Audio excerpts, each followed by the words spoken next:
이 숫자에 대해 어떻게 생각하시나요? 누군가에게는 작다고 누군가에게는 크다고 느껴질 수 있습니다. 그렇다면 이 숫자에 대비해봤을 때 4015라는 숫자는 어떻게 보이나요? 보통 정상적인 사람은 당연히 29,383을 큰 숫자로 인지하겠죠. 그럼 이 두 숫자의 의미가 궁금하셨죠? 답을 드릴까 합니다. 먼저 29,383은 OECD에서 발표한 한국인의 기대 수명인 83.5를 일수로 환산한 수치입니다. 4015는 생각하신 대로 11년을 일수로 환산한 수치입니다. 똑똑하신 여러분에게 한 가지 더 알려드리고자 합니다. 11세는 일반적으로 소아성애자들이 성적 욕구를 느끼는 대상의 나이 범주입니다.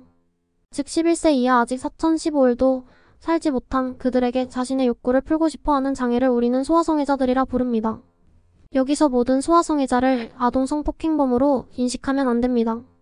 그도 그런 게 이성애자라고 모든 이가 성범죄를 저지르지 않는 것처럼 범죄자와의 구별은 필수적입니다. 하지만 그들이 만약에 범죄를 저질렀을 경우 대상이 어린아이가 되며 이는 정말로 끔찍한 이야기의 결말이 되기에 오늘은 아동 성범죄에 대해 이야기해보고자 합니다. 첫 번째, 가톨릭의 아동성 착취. 몇 년 전 세계에 충격적인 소식이 전해집니다. 그 소식은 바로 프랑스 가톨릭 교회 관계자들이 지난 수십 년간 미성년자 21만여 명을 상대로 성범죄를 저질렀다는 조사 결과를 발표되었습니다.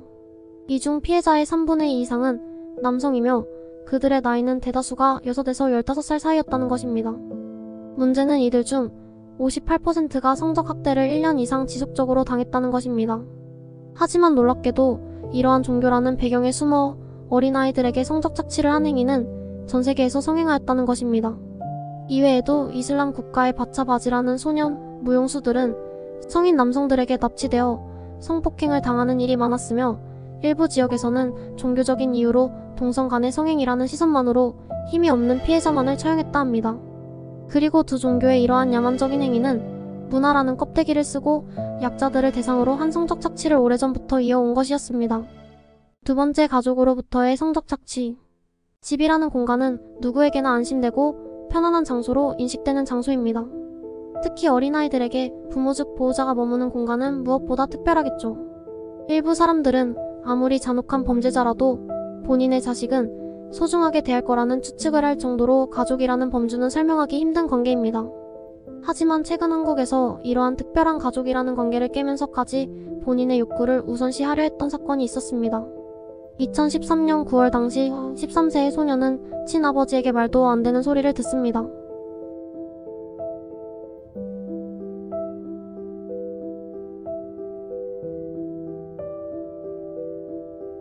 결국 2014년 6월 소녀는 친아버지에게 성폭행을 당하고 맙니다. 그리고 가해자는 9년을 선고받아 곧 출소합니다. 그것도 전자발찌 부착 명령이 기각되어 아무런 조치도 없는 상태로 말입니다. 2021년 한국 성폭력 상담소에 접수된 성폭력 피해 상담 가운데 친족에 의한 성폭력 상담 비율은 2020년 8.3%에서 크게 증가하여 14.2%로 집계되었다 합니다. 그리고 이들 중 47.4%가 8살에서 13살 사이의 어린 시기에 이러한 범죄에 노출되었다 하네요. 마지막으로 미국의 한 종교 신문에 기재된 소아성애자들의 7가지 논리 중 일부를 보고자 합니다. 성인과 어린이의 성관계가 해롭다는 주장은 과장됐다. 합의하에 이루어지는 성인과 어린이의 성관계는 어린이에게 유익할 수도 있다. 다시 말하지만 그들 모두가 성범죄자라는 오해를 하시면 안 됩니다. 그럼 전 이만 개소리를 들어서 그런지 귀 좀 씻으러 가보겠습니다. 다음에 또 봐요.